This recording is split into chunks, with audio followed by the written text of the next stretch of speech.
Okay, disability to me means that we are slow. We can be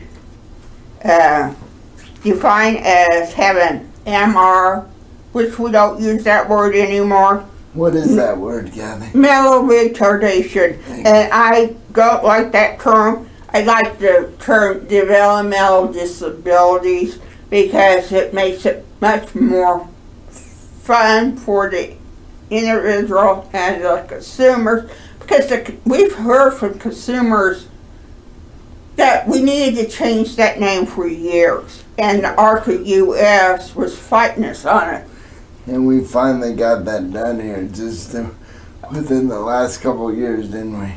Oh no, at least 10 or 15 years ago we got that done. It's been a little, the ARC has, but here in Kansas it was done within the last couple of years, because we even got the MR, mental retardation, taken out of the state statutes and other places, so it's not used at all.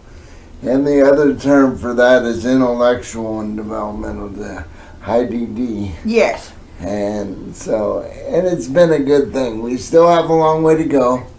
It's not perfect yet, and we still have to educate people, because we hear it from time to time, and it's going to be that way. And the other thing with that, Brad, I was getting in the cab one day, and the cab driver was a young person. He says, "What's the matter with you? Why can't you scoot into the cab faster?" I said, "Because I was born with a disability." And I told him, I said, "I have cerebral palsies. And I can't do nothing about it." So this leads me to another question, which is, what do you know about your disability that you wish other people knew? Okay. One thing that I know about my disability and Kathy's disability and some other people that we know that have cerebral palsy, at least in my aspect and plenty, that we're not going to die from it. I would like to. Go right ahead, Kathy. I would like to know what Hal's disability is. Go ahead, Al. Sure. I also was born with cerebral palsy, and what disability means to me is simply that that you were born with, or you have a little bit of a difference in you. Yeah. And isn't that true? Everybody has their differences. Yes. So how would you define or describe the word disability? Okay, for a lot of people that is a really loaded phrase. And there's, all kinds of movements. Language changes over the years. The H word, I really don't like at all. And so when we look at language and the word disability, to me, I have embraced it all my life, because it just means that you have some type of a limitation. You do things differently. My mom read probably over her lifetime, read over 10,000 books. And when I tell people that, they say, "Well, she couldn't read, she was blind." And I go, "She read the way she read." And so that to me is having a disability, having something in your life where you have to do things differently. So what do you know, because of your life experiences, and then also as both personally and professionally, about disability that you wish other people knew? I wish they knew that it's just a part of life. Most people look at disability as something terrible to have, or the flip side of that is the inspiration, the person who achieves everything in spite of all of their terrible, okay. They're just a person, and they have a few disabilities and they did good stuff. Great. I wish that people would understand that the disability that exists today is not with the people that have a condition. The disability is with people and in society that doesn't allow us to have access to all parts of society. And, you know, I say this jokingly, but if the founding fathers of our country had all been in wheelchairs, there wouldn't be steps up to the White House. You know, there would be ramps all over the place. And it's just a matter of how you experience life. I wish people could experience life differently to be able to increase their understanding. So, what would you recommend then to someone who's going into this field as a professional to better understand disability? I would hope I could say to them right now that some of your friends already have disabilities. I would hope some of them have significant disabilities. I know when I look at my group of friends, there are probably more so, and even before I started working in the disability field, before that, probably 30 to 40% of my close friends have significant disabilities. If you don't have one friend with a disability that you know of, I would suggest that you start reaching out to people and other people, because the best way to understand someone is to truly be a part of their lives. And that doesn't mean be a paid caregiver. That doesn't mean hang out with them because you're getting a paycheck to do that, or you're getting a paycheck to write an application for them. That means going to coffee, you know, planning an evening, going to a movie. Well, if I talk about it with Jacqueline, and that's a label she doesn't like very much when she hears it from strangers, especially special needs, disability, those words are kind of trigger words for her. But the way we talk about it is to say that everyone has limitations. Everyone is differently abled, and that's a better way for her to think of it. I mean, I can't run a 4.240. I have limitations just like everybody else has limitations. So she's no different than anyone else in that regard. Learning is one of her limitations, and but she'll get there if she's dedicated. It'll just take her a little bit longer, and she accepts that. So are there things then that you wish other people knew, either about just disability in general or about Jacqueline's disability specifically?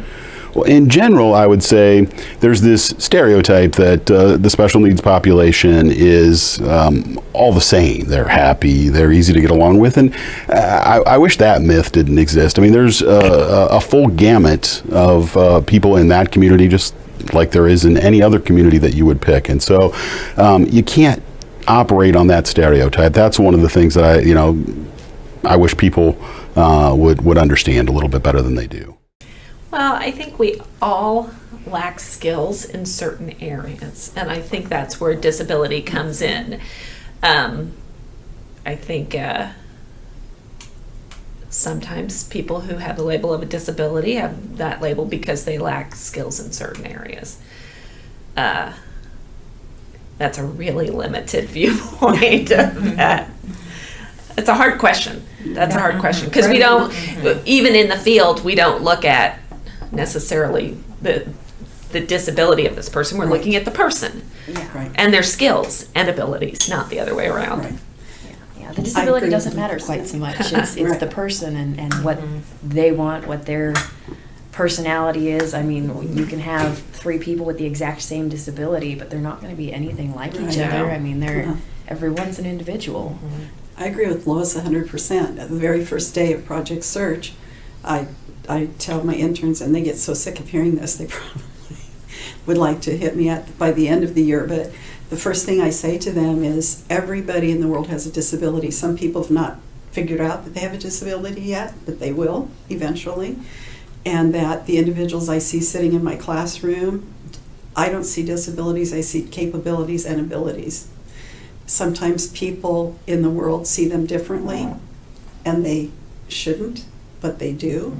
And so it's up to us to go out and prove to the world that they can do anything that they want to. They can be anybody that they want to be. They just have to work a little bit harder, but we're going to show them. And we're going to prove to them that they can accomplish whatever they set their mind to. And so I don't know what disability really is, for sure. Right. Well, and I think it's so important for people not to be defined by their disability, because I can think of many, many examples that if you looked at somebody's diagnosis and maybe even what their person-centered plan says about them, and you focus on some of the supports that people need, you would never think that that person could be successfully employed. And, you know, I can think of an example or two from Project Search. One young man in particular in our first class that we were really concerned because the file painted a pretty negative picture about that particular individual. And then he's been one of our greatest success stories, and he continues to be employed, and without the right supports could have easily been just put in a box and maybe went to a day service program at best and lived a very restricted life, where now, you know, the world is just, you know, open to him, and he's still a very young man, probably not even 25 yet. So, you know, has far surpassed expectations. What do you wish other professionals, even professionals who work in other fields, what do you wish they knew based on your experience about disability that maybe not everybody does? Well, just look at the skills, not at the disability. Just like we were saying, you need to, I mean, when you're looking at the file, think about, okay, what are the things this person can do? What are the things that this person enjoys doing? What are their strengths? And moving from there, I think disability just immediately puts a lid on something that doesn't need that. You know, when I was in residential, one of my biggest frustrations would be when we take our resident to the emergency room, and we would get in there and the doctor would come in and say, what are the symptoms? And they'd look at us and we'd say, well, ask him or her, and they wouldn't.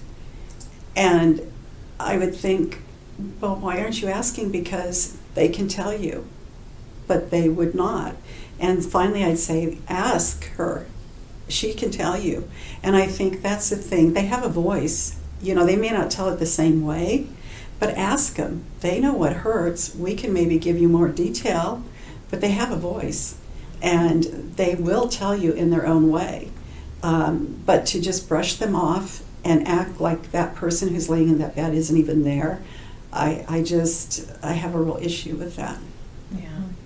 I feel like young professionals today need to really stop when they're learning all this and take a look at themselves and realize that everyone does have disabilities. Like what Joe said, I mean, that's one of the first things you learn in the DSP training way back when, in the very beginning, is, you know, we all have disabilities. Some people wear glasses and have had to wear glasses their whole lives, but nobody looks at you and says, oh, you're disabled because you wear glasses. I wear special orthotic inserts because I have messed up feet, but nobody looks at me and says, you're disabled because you have to wear orthotics in your shoes. But yet we see someone in a wheelchair and automatically the first thing that pops into your head is, oh, disabled. I'm terrible at math, and one of my interns can sit there and do math 10 times faster than me. Right. That's one of my disabilities, you know. Right. He gets a kick out of telling me that all the time. Oh, yes. Most of the individuals I've worked with over the years, they are better at math than I am. I'm terrible at it. Yeah. So, I mean, it's just recognizing that we all have that one area or those couple of areas where we're not great, we're not awesome, or we're just really bad. And individuals are no different. They have their spots they exceed and they excel in, and areas they have trouble in. That's what we're for. Right. I think disability is, to me, is thinking of making better choices for myself and comprehending and make plans and show what I like doing. And So do people help you with that? yes, Yeah. What do you wish people who don't have a disability, what do you wish they knew about disability? that they need to show more respect and more consideration and more feeling for the person that does have that disability. Our daughter Carolyn has a mild learning disability. She is challenged to where it's difficult for her to express herself and to comprehend with daily tasks. And it depends on the situation. You know, some things she can do really good and does well, and other things that she has trouble doing, she struggles with. So And can you give me an example of like what are the kinds of things that she would find challenging? well, if she probably what I noticed is anything that requires figuring something out, like mathematical type skills. If she had to balance a checkbook, she would be lost. Okay, but if she wants to spell something, she's a whiz at spelling, and so it depends on the situation, really. she's great at doing puzzles. She's Yeah. ever since she was very small. It was hard for us to. We didn't realize she even had a disability when she was very young, because she could sing. She could even work puzzles. She didn't seem to be any different than her friends her age. There was nothing out of the norm till she got a little older, and then things were a little more difficult for her. Not till it was the end of her first grade did we really realize that she struggled with things. Well, I'll follow up. It's always been my opinion that whoever the person is that's helping the person with the disability should get to not only just know the person, but should get to know the entire family, the environment they're in, what they're subjected to every day, to really get a good picture of what the person is like. And I think that's really important. Like, if they don't have that, then I don't think there's really any way they can help the person much without having a good understanding of what the problem is or what the disability is. Really get to know, especially if we're talking about Carlin, really get to know her wants and her needs. Carlin sometimes, well, most of the time, Carlin, when you communicate with her, a lot of times she'll agree with you when she really doesn't understand. Mm-hmm. So you need to really ask her again. When you say something to her, ask her to express back to you what you just said. And so many times she doesn't understand. So you need to express to her again what you mean until she truly understands. Because she doesn't want to appear stupid. I mean, she said that for years, that she didn't want to appear stupid, so she'd always agree or say yes, she understood when she truly didn't. And so that's really important to make sure that they really understand what you're trying to express. Yeah, that's right. You're right. How do you define disability? So disability to me is the same as everybody else. It's just a different ability. They can still do so many things. Matthew, speaking of Matthew specifically, there's a lot of things he can do. He just needs more time, a little bit more patience for people. Disability to me is more of a word that people have to use so that they get specific services. So they qualify for services. I don't think it's I know some people have physical disabilities and intellectual, developmental disabilities. So there's different disabilities, and doesn't make the person any different to me. So I really have a hard time kind of describing a disability, whether that's not a physical disability. For an intellectual disability, we've mentioned that Matthew's going to school. So what that looks like is we believe that maybe he needs his hand held a little bit longer to help navigate the system easier. He can still do the work. He's proven that he can do the work. It's just some of that navigation, what questions to ask, who to ask, those types of questions need more hand holding. So that's where we are in our life right now is the school, so it's easier for me to talk about that kind of disability. So, what are things that you know about disability that you wish other people or maybe even professionals knew about disability? As I said, it doesn't change the person of who it is. It just kind of describes them or defines them a little bit more of needing extra additional help, additional services. Obviously a physical disability is more seen from the outside, where many people look at Matthew and see this quote unquote normal looking guy. So they're like, well, he can't possibly have a disability. So sometimes disabilities are not seen. They are.